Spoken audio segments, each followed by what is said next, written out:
Start. महोदय, इस संबंध में दिन प्रतिदिन बढ़ने वाले भ्रष्टाचार की समाप्ति के लिए और कर्मचारियों के रवैये के संबंध में माननीय सदस्यों ने विचार प्रकट किए। मैं समझता हूँ कि इसमें कोई समझदार व्यक्ति इनकार नहीं करेगा कि भ्रष्टाचार को प्रोत्साहन नहीं देना चाहिए, अतः इस ओर विशेष ध्यान देने की आवश्यकता है। भ्रष्टाचार को समाप्त करने के लिए जो कठिनाइयाँ सरकार के समक्ष हैं, उन पर शीघ्र ही कदम उठाए जाने चाहिए। यदि सख्ती भी बरतनी पड़े तो चिंता नहीं, हमें ऐसे कदम उठाने ही हैं। पैराचेंज।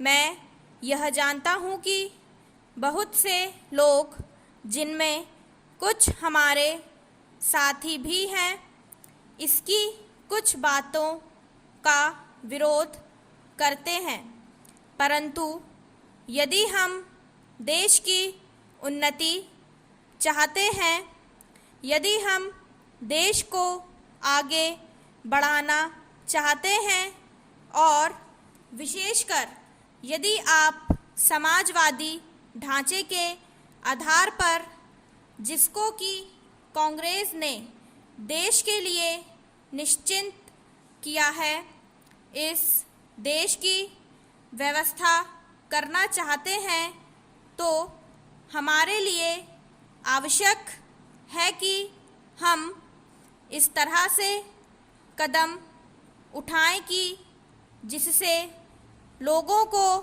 अपनी जीविका सुंदर ढंग से कमाने के लिए साधन जुट जाएं। वास्तव में यह सरकार, जिसने यह साहसपूर्ण कार्य किया है, इस कार्य के लिए सबसे अधिक बधाई की पात्र है।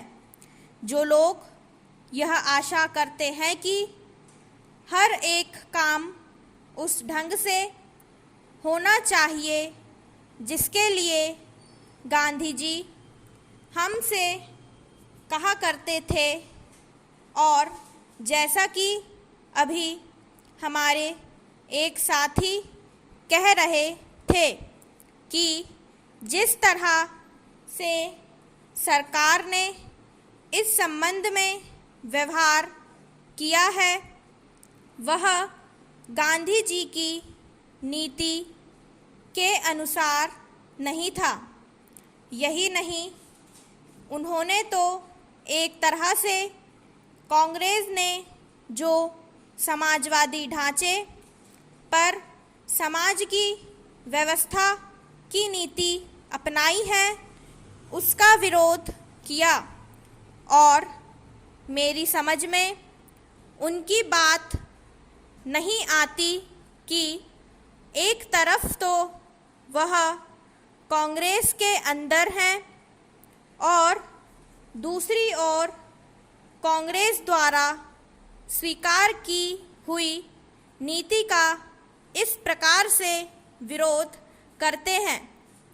मैं समझता हूँ कि वह इस बात को भी जानते होंगे कि कांग्रेस द्वारा इस नीति को स्वीकार कराने वालों में अधिकतर वे ही लोग हैं जो गांधी जी के अनुयायी हैं और उनके सिद्धांतों में विश्वास रखते हैं।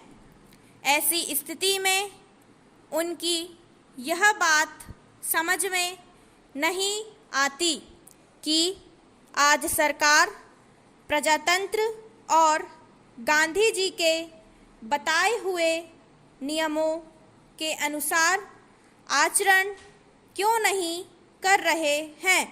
यह बात बिल्कुल ठीक नहीं है। स्टॉप।